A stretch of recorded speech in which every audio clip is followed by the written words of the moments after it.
Yung go bag, mga essential items como el agua y ready-to-eat comida, preferable bastante para na 3 días. No tamen olvida con el first aid kits, personal hygiene items como con el toothbrush, toothpaste y otros pa mga sanitary supplies. Asigura que tiene tamen tu flashlight, candela, lighter o posporo, whistle o pito, portable radio y extra batteries.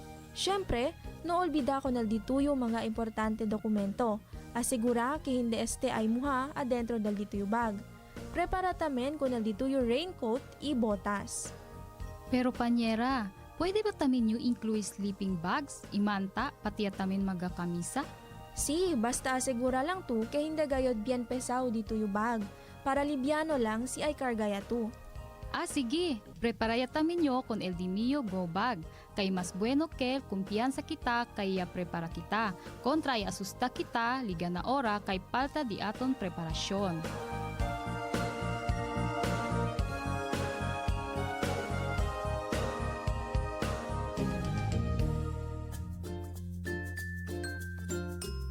Apo, gusto mong sumama, mag-walking-walking? Opo, Lola. Sama ako. Gusto ko talaga kasama ka mag-walking kasi mas masaya.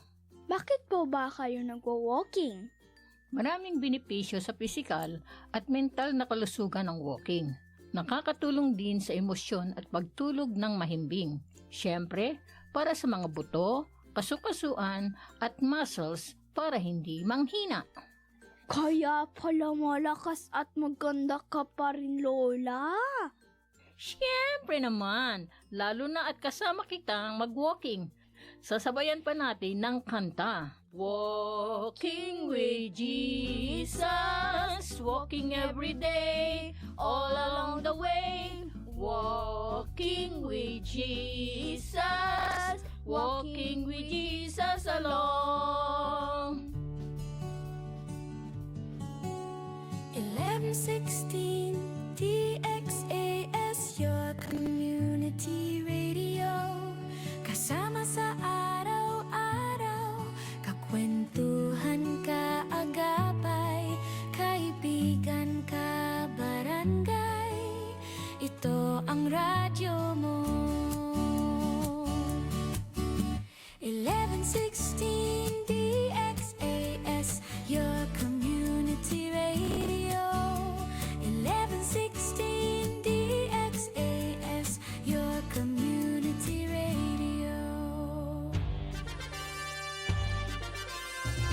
Kayo ay nakikinig sa 1116 DXAS, your community radio, kasapi sa kapisanan ng mga broadcaster ng Pilipinas.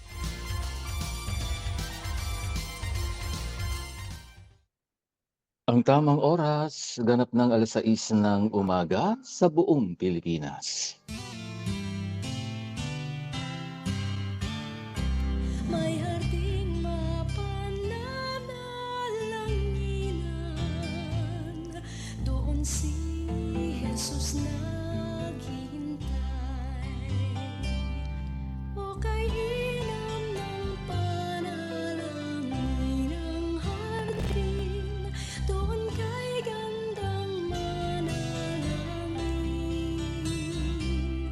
Tayong natulog sa luklukan ng Diyos sa hardin ng pananalangin. O kay sarap ng lumapit sa banal ng harapan. Magandang umaga, Pilipinas, at isang mapagpalang araw sa lahat ng ating mga tapat na tagapakinig saan mang panig ng mundo. Ako po ang inyong lingkod, Pastor Eman Aquino, na bumabati po sa inyo ng isang masigla at mapayapang umaga dito sa ating programang Hardin ng Panalangin. Kamusta po ang gising natin, mga ka-HNP? Bago po tayo magpatuloy, babatiin ko muna ng happy birthday si Mother Lina Hamid, Mami Lina Hamid, magandang umaga po. Maligayang kaarawan sa inyo at siyempre sa inyong pamilya, maligayang pakikinig. Maraming salamat po sa inyong patuloy na panalangin at siyempre suporta rin dito sa ating himpilang 1116 DXAS, your community radio. Alam ko po marami sa atin ang bumangon ngayon na mayroon pa ring mabigat na pinagdaraanan sa buhay. May mga nag-aalala sa bayarin, may sakit pa rin sa pamilya, may karamdaman. Siguro ikaw mismo nakikinig ngayon pero may dinaramdam ka at may mga parang pasan ang daigdig, no? Halos araw-araw na ginagawa ng Diyos. Pasan-pasan mo ang daigdig, sabi nga nila. Pero bago ka panghinaan ng loob, naku, inhale, exhale muna tayo. Tandaan mo, humihinga ka pa, di po ba? At dahil dyan, hinding-hindi magbabago ang ating pangako. Lagi natin tandaan, every gising is a blessing.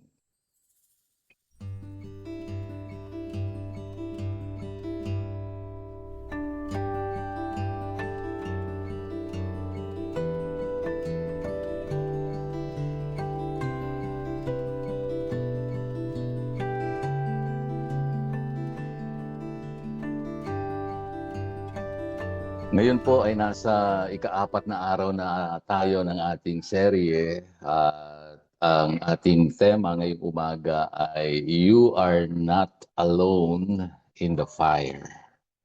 May kasama ka sa loob ng pugon ng buhay. Yan, kung tawagin natin, o apoy ng pagsubok. Hindi ka nag-iisa. Ayan. You are not alone in the fire. At pagbubulay-bulayan natin, dadaling ko kayo sa lumang tipan ngayong umaga. Paborito nating aklat, Daniel, sa kabanatang 3. Babasahin ko yung key verse natin ay verse 25. No? Daniel 3:25. Sabi po rito, tingnan ninyo, 4 na tao ang nakikita kong lumalakad sa gitna ng apoy. Hindi sila nasusunog at walang gapos. At ang anyo ng ika-4 ay mukhang anak ng mga Diyos.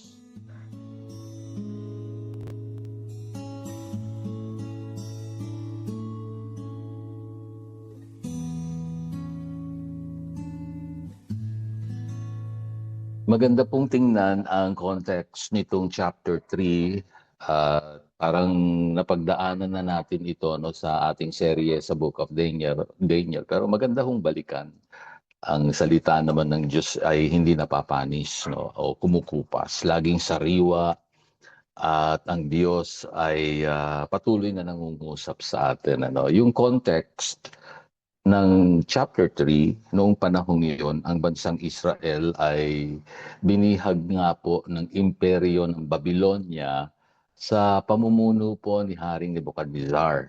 No, itong haring may dambuhalang ego, isa siyang ehemplo ng mga taong mayayabang no, na makikita nyo sa panahong ito. At makikita nyo kung anong ginagawa ng Diyos sa mga mayayabang o yung mga taong punong-puno ng ego o pride. Nagpatayo siya ng isang estatwang ginto na may taas na 70 talampakan. Napakataas, ano? At nagpalabas siya ng batas. Sabi niya, kapag narinig ang tunog ng mga trumpeta at kudyapi, lahat, as in lahat, walang exemption, lahat ay dapat sumamba sa rebulto.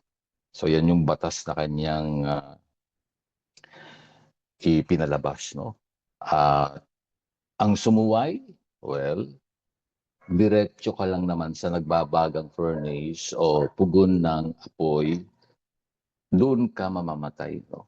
Ibig sabihin, kamatayan ang kaparusahan. Ngayon, may 3 kabataang Hudyo. Ito na, kaya ako naging paborito to. Ang kabataang Hudyo, sina Shadrach, Meshach, at Abednego. O kasi kapangalan ng anak ko Shadrach. Ano? Pero wala na akong Meshach at Abednego. Hanggang Shadrach na lang. At kaya ko talagang paboritong balik-balikan ng kwento nila. Kilala niyo po sila? Kilala niyo ba si Shadrach, Meshach at Abednego? Siyempre, kilala niyo yan. Popular yan sa Bible. Well, sila po ay tapat sa Diyos ng Israel nung panahong yon. Kaya nung tumunog ang trumpeta, sabi ng hari, ay patunugin ang tunog ang trumpeta at kudyapi. At lahat ng tao ay kailangan sumasamba sa kanyang estatwa o sa kanyang rebultong ginawa. Itong tatlong kabataang ito na tapat sa Diyos, walang ibang kinikilalang Diyos, na natili silang nakatayo habang ang lahat ay nakadapa. Siyempre, kitang-kita sila roon, di po ba? Galit na galit ang hari. No? Galit na galit ang hari sa kanila. At iniutos niya na painitin ang kalan ng 7 beses na mas matindi kaysa sa karaniwan. Grabe, no? Talagang matinding galit nitong si King Nebuchadnezzar. Dahil hindi siya sinunod ni Shadrach, Meshach at Abednego. Sobrang init, 7 times na talagang pinainit ito, mas matindi doon sa karaniwan o normal na init. Kaya nga, ang nangyari, napatay nito yung mga sundalo na inutusang magtapon doon sa tatlong magkakaibigan. Can you imagine, yung mga sundalo pa ang unang namatay. Hindi nila kinaya yung tindi ng init. So, naitapon yung tatlo doon sa pugon o sa kalan ng apoy. Now, dito tayo pumasok sa key verse natin ngayon. Binasa ko kanina yung verse 25 dito sa chapter 3. At nakita natin si Nebuchadnezzar habang nakadungaw doon sa nagbabagang apoy, nagulat siya. Sabi niya, tingnan ninyo, 4 na tao nakikita kong lumalakad sa gitna ng apoy. Mahalaga po yung salita niya, o gitna ng apoy. Hindi sila nasusunog at walang gapos. At ang anyo ng ika-4 ay mukhang anak ng mga Diyos. Mga ka-HNP, pagbulay-bulayan po natin ito. No? Ang akala po ng hari, 3 lang ang nandoon. Pero nung tiningnan niya, may ika-4 na tao na nakita niya. At sino ang ika-4 na taong ito? Ito po yung tinatawag nating Christophany. O yung ibig sabihin nun ay pagpapakita ng ating Panginoong Hesus bago pa siya nagkatawang tao sa bagong tipan. Ibig sabihin, sa lumang tipan, maraming beses makikita natin na nagpapakita na si Jesus sa anyong tao. Okay? So huwag tayong malito doon. Ang tawag lang natin daw, Christophany, para lamang maintindihan natin na hindi lamang sa bagong tipan dumating ang Panginoong Jesus. Okay? So sa lumang tipan, nagpapakilala na siya sa atin. Now, ano ang reflective insight natin dito? Ito isang bagay na malinaw. Binigyan din ko kanina dun sa verse yung gitna ng apoy, no, di ba? Ibig sabihin, hindi tayo laging inililigtas ng Diyos mula sa pagsubok. Okay, so gusto kasi natin, di ba, yung tagumpay, malagpasan, o mawala na yung problema. Pero ang Diyos, laging nagbibigay ng kasiguruhan na kasama natin siya sa loob o sa gitna ng pagsubok. Yun yung gusto ng Diyos maintindihan natin sa buhay. Minsan kasi ang panalangin po natin, Lord, alisin mo po itong problema. O kasi ayaw natin ng may problema. Di po ba? Sino ba ang, ewan ko kung sino sa inyo ang komportable pag may problema. Kahit ako talagang pag dumadaan sa matinding problema, ay naku, napakabigat Hindi nyo po talaga, hindi kayo magiging masaya, o komportable, di po ba? Talagang mabigat ang mararamdaman mo. At kung minsan, na nagiging prayer ka agad nga natin, Lord, tanggalin nyo na po ito. Lord, kailan ba mawawala ito? Lord, alisin nyo na po itong sakit ko. Alisin nyo na po itong napakalaki kong problema sa aking pamilya o pinansyal na pananagutan. Kailan po, Panginoon? Ganyan lagi ang ating prayer, di po ba? Pero minsan, hinahayaan talaga ng Diyos na dumaan tayo sa apoy ng pagsubok, hindi para sunugin tayo, kundi para tupukin ng mga gapos natin. Iba't ibang klaseng gapos yan, yung mga kung ano-anong mga nag-aalipin sa ating mga puso't isipan. Andyan na yung kabalisahan, andyan na yung takot, andyan na yung pag-aalinlangan. yan tatanggalin ng Diyos at para ipakita na kasama natin siya sa loob ng kalan ng buhay. No? Ang gandang makita na wala nga tayo literally doon sa kalagayan katulad ng tatlong kabataan sa ah, Babylonia ng panahong ito. Pero tayo naman dumadaan din tayo sa mabibigat na sitwasyon at pakiramdam natin kung minsan parang nagsosolo lang tayo, di ba? Parang iniisip natin, nasaan na nga kaya si Lord? No, pakinggan niyo tong kwento ng isang nanay. Tawagin natin siya sa pangalang Nanay Esther, taga Cavite, dito sa Cavite. At noong panahon ng pandemya, o yung panahon ng COVID, yung kanyang asawa ay nawalan ng trabaho. At yung bunso niyang anak ay na-diagnose na may malalang stage ng cancer. Sabi ni Nanay Esther sa kanyang kwento, pakiramdam ko nasa loob ako ng nagbabagang kalan. 7 beses na mas mainit ang buhay namin ngayon. So sa paglalarawan niya, parang katulad ni Shadrach, Meshach at Abednego ang kanyang kalagayan. Umiiyak siya gabi-gabi, nagmamakaawa na sana magbago ang sitwasyon nila. Pero hindi agad nagbago. Kinailangan nilang dumaan sa chemotherapy. Kinakailangan nilang mangutang din para sa gamot. At kinailangan din nilang harapin ang takot na nararamdaman nila araw-araw. Kasi nga cancer. Pero alam niyo ba kung ano ang sabi ni Nanay Esther? Sabi niya, hindi po agad natapos ang cancer sa isang iglap. Na para bang kung minsan gusto natin ganun ang mangyari. Well, kung ganun ang gawin ng Diyos sa atin, wala naman tayong problema doon. Miraculously, instant healing ang ating tatanggapin. Pero alam niyo po, may panahon na ang Diyos ay ganito kumilos sa kwento ni Nanay Esther. Sabi niya, hindi naman natapos agad-agad sa isang iglap ang cancer. Pero sa bawat chemo, sa bawat gabing walang makain, nararamdaman ko na may kasama kami. Wow, grabe no? May kapayapaang hindi maipaliwanag. Hindi kami iniwan ng Diyos sa loob ng apoy. Ngayon, cancer-free na ang kanyang anak at may maliit na silang negosyo. Mga kapatid, hindi sila iniligtas ng Diyos bago pumasok sa ospital. Yung iba at ayaw natin ng ospital, di po ba? Kung pwede lang, pagalingin na lang tayo ni Lord. Pero minsan, sasamahan talaga tayo ng Diyos kahit pumasok pa tayo sa ospital. Iyon ang malinaw sa kwento ni Nanay Esther. Sinamahan sila ng Diyos habang nasa loob ng ospital, hindi yung bago pumasok sa ospital.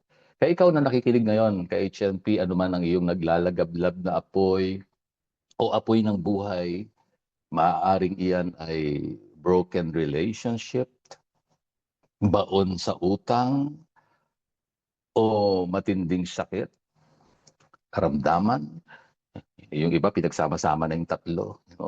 Buti sana kung hiwa-hiwalay, halos ando na lahat, package nga, no? Sira ang pamilya, baon sa utang, tapos may karamdaman.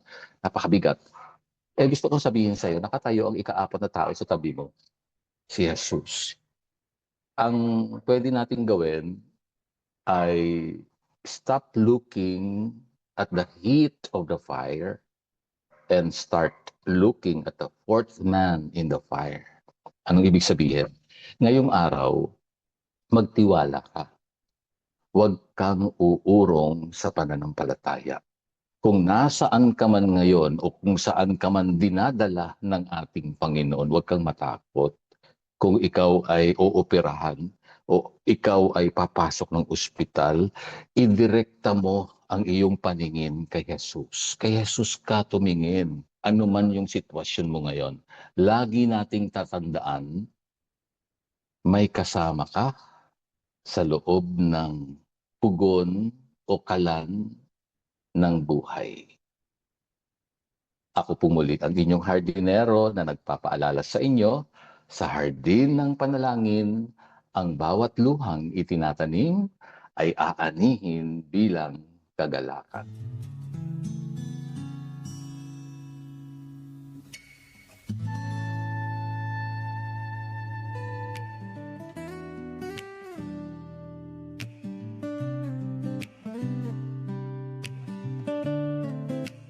Sa simula pa lang, hindi ako ko karapat-dapat, pero pinili mo akong pagtiwalaan.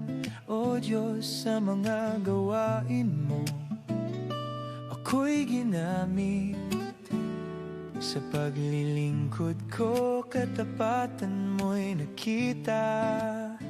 Sa pagmamahal mo, ako'y tinubos. Sa biyaya mo, ako'y tinawag. Sa pag-ibig mo, ako'y tinanggap. At patuloy akong maglilingkod sa'yo.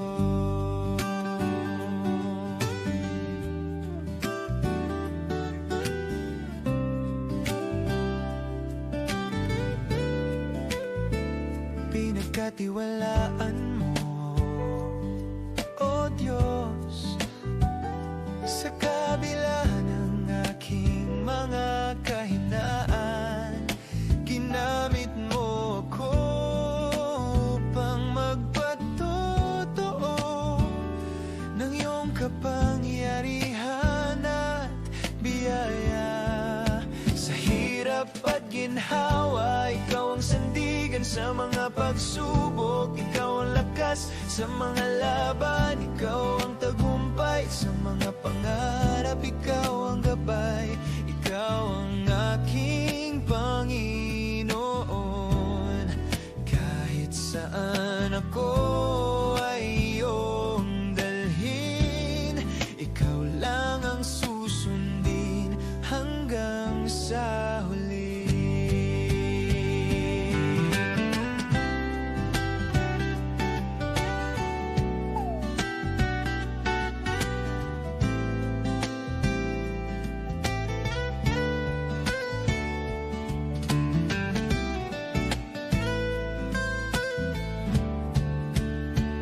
Sa pagmamahal mo, ako'y tinubos. Sa biyaya mo, ako'y tinawag. Sa pag-ibig mo, ako'y tinanggap. At patuloy akong maglilingkod. Sa pagmamahal mo, ikaw ang sandigan sa mga pagsubok. Ikaw ang lakas sa mga laban. Ikaw ang tagumpay sa mga pangarap. Ikaw ang gabay. Ikaw ang simula ngayon at wakas ng buhay ko. Ikaw at ikaw lang, O Diyos, ako ay sa'yo.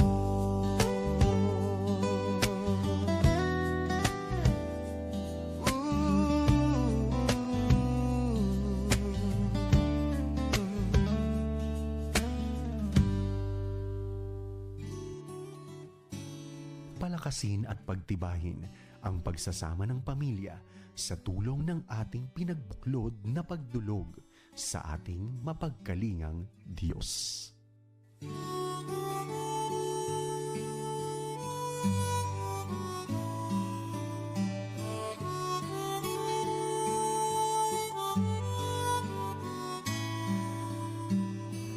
Kayo ay nananatiling nakikinig dito po sa himpilang DXAS Radyo Komunidad ng FEBC Philippines. Dito ang inyong mga kahilingan ay dinadala natin sa presensya ng ating Diyos.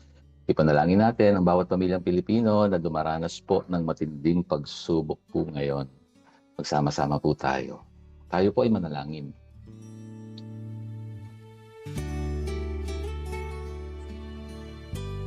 Dakilang Diyos, Ama naming nasa langit, lumalapit po kami sa iyo ngayon bilang isang pamilyang ka-HNP. Panginoon, dinadala po namin sa iyong harapan ang bawat pamilyang Pilipino. Alam niyo po ang mga kalan ng pagsubok na kinakaharap ng maraming tahanan ngayon. Lalo na po sa Mindanao, sa mga naapektuhan ng lindol kamakailan. Marami pang mga lugar ang nahihirapan dahil sa kawalan ng kuryente, kawalan ng supply ng tubig, mga bahay na nasira, wala pa ring matirahan. Lord, ikaw ay mahabaging Diyos. Alam po naming naroon ka, Panginoon. Naroon ka sa lugar na kung saan kami ay dumadaan sa matinding paghihirap sa buhay. At sa bawat pamilya na nakikinig ngayon, ipinapanalangin ko po ang bawat isang pamilyang nagkakawatak-watak dahil sa hindi pagkakaunawaan, mga mag-asawang muntik nang maghiwalay dahil sa bigat ng problemang pinansyal at kawalan ng komunikasyon. Panginoon, dinggin niyo po ang aming panalangin. Ipasok niyo po ang iyong kapayapaan sa bawat tahanan ngayong umaga. Nawa ay mabuksan kanilang mga puso at maunawaan nila yung ginawa mo sa krus ng Kalbaryo nang ialay mo ang buhay mo dahil sa aming mga kasalanan. Binayaran mo ang parusang dapat kami ang tumanggap. At dahil doon, nagkaroon kami ng kapayapaan sa aming mga puso, malaya kaming nakalalapit sa iyo ngayon. Nawa ay tulungan niyo ang bawat isa na magbukas ng kanilang puso sa iyo, Panginoong Hesus, at tanggapin ka bilang Panginoon at tagapagligtas ng kanilang buhay. Sa bawat araw ng pakikipagrelasyon namin sa iyo sa pamamagitan ni Jesus, dalangin po namin yung mga pamilyang may mga anak na naliligaw ng landas, mga magulang na hirap magtaguyod dahil sa taas ng kanilang mga binabayarang bilihin o presyo ng bilihin sa araw-araw, at mga pamilya ring nagluluksa ngayon dahil sa pagpanaw ng kanilang mahal sa buhay o may karamdaman hanggang ngayon ay nananatili pa rin. Amang banal, ikaw ay mahabaging Diyos. Ipaalala niyo po sa kanila na hindi po sila nag-iisa. Kung paanong sinamahan niyo po sina Shadrach, Meshach at Abednego sa loob ng apoy. Samahan mo po ang bawat tatay, nanay at lahat ng mga anak sa loob ng kanilang mga krisis na pinagdadaanan po ngayon sa buhay. Pagpalain niyo po ang bawat pamilyang nakikinig ngayon. Patatagin niyo po ang bawat tahanan. Nilalapit ko sa iyo, si Pastor Eldrin, sa kalagayan niya ngayon, sa kanyang anak. Patuloy kaming nagpapakumbaba, Panginoon. Ikaw ang Diyos na pinagkakatiwalaan po namin sa kanilang pangangailangan. Patuloy niyo pong katagpuin at mapunuan ang halagang kailangan po nila. Si Mother Lina o si Mama Lina o Mami Lina, kung tawagin namin, ay nagdiriwang ng kanyang kaarawan ngayon. Lord, nakikigalak kami sa buong pamilya. Maraming salamat sa lakas, sa kalusugan, sa buhay na iyong ipinagkakaloob sa kanya. Pagpalain niyo po siya sa mga oras na ito. Dalangin kong iunat mo iyong mapagpalang kamay sa kanyang buhay ngayon. Kasama rin dito ang pamilya ni Ate Baby sa kagalingan para sa kanyang mga kapatid, si Kuya Omeng, Kuya Ading, si Kuya Cesar, at si Teresa, Carmelita, si Lynn, at si Flor, at sa kanyang mga pamangkin si Rodman, si Ricardo. Inilalapit ko silang lahat sa iyo, Panginoon. Salamat na ikaw ang Diyos na pwede namin pagkatiwalaan sa kanilang kalagayan. Maging kay YD na mag-e-exam para sa second year ng kanyang pag-aaral sa college. At salamat po dahil nabigyan ng pagkakataong makapasa sa CHED scholarship. Pagpalain mo rin si Doc Tony Toledo, si Angel Vicente, si Happy Gladys, si Odette Acosta, kasama na si Pastor June Estabilio, Pastor Rico Surigao, at Pastor Jerry de la Cruz, Jolan Ortilano. Kasama rin si Captain Roger Aquindin, si Etheline Tumbocon, Jessa May Palanyo, si Shen Ignacio, Janet Guzman. Dalangin kong patuloy nilang maranasan ang presensya mo, Panginoon. Ikaw rin ang Diyos sa buhay ng Avino family. Nawa po yung problema nilang kaso na kinakaharap ngayon sa kanilang kalaban dito sa korte. Makakilala nawa sa Panginoon at huminto na sa paggawa ng masama sa kanila. Ganon din po ang aking dalangin para kay Danny Morelos. Pagpalain mo siya ng kalakasan, kay Teresa, katagpuin niyo po sila. Si Nanay Isabel sa Hugilon family, pagpalain niyo po. Kasama si Ate Gloria Lynn de la Cruz at ang kanyang mga anak. Pagpalain niyo po kanilang kalagayan, patuloy na lakas, ipagkaloob niyo po kay Nanay Gloria. Ganon din kay Ate Feli at kay Kuya Boy at sa buong pamilya. kay Kuya Jerry, Ate Mercy, Lord, lagi mo silang bigyan ng kalusugan at makakilos, pagpalain mo kanilang trabaho, kanilang kabuhayan. Ikaw pa rin ang Diyos sa pinagkakatiwalaan namin. Sa lahat ng kahilingang ito ng aming mga tagapakinig ngayong umaga, nakikita niyo po sila, Panginoon. Katagpuin niyo ang bawat isa sa anumang mga pangangailangan at mabigyan po kayo ng karangalan sa lahat ng ito. Dalangin namin ito sa pangalan ni Jesus na lagi naming kasama sa bawat laban ng buhay. Amen.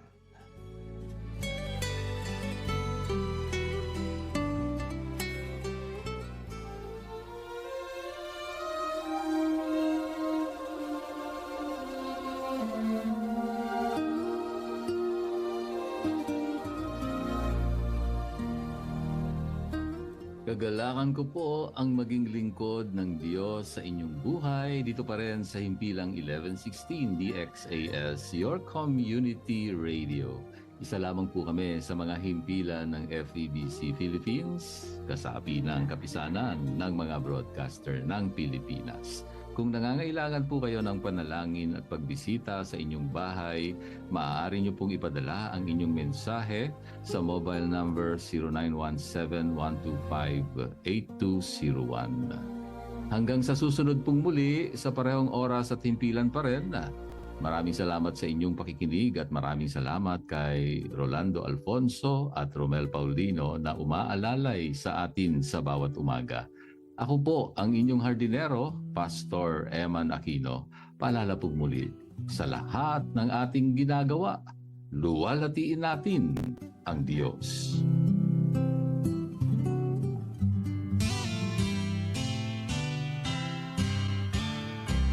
May harding mapananalanginan, doon si Jesus naghihintay. O kay inam ng panalangin ang hardin, doon kay gandang manalangin. Tayong natulog sa luklukan ng Diyos sa hardin ng pananalangin. O kay sarap ng lumapit sa banal niyang harapan,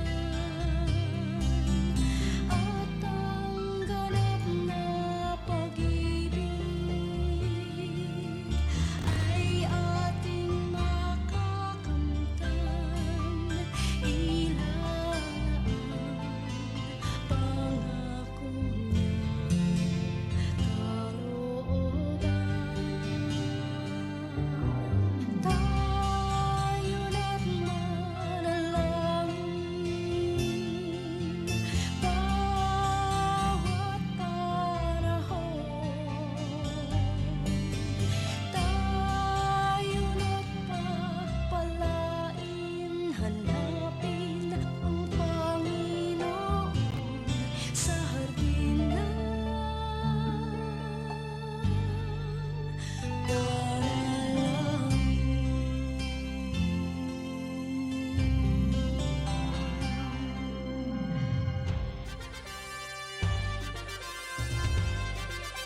This is your community radio, 1116 DXAS, communicating Christ in our world.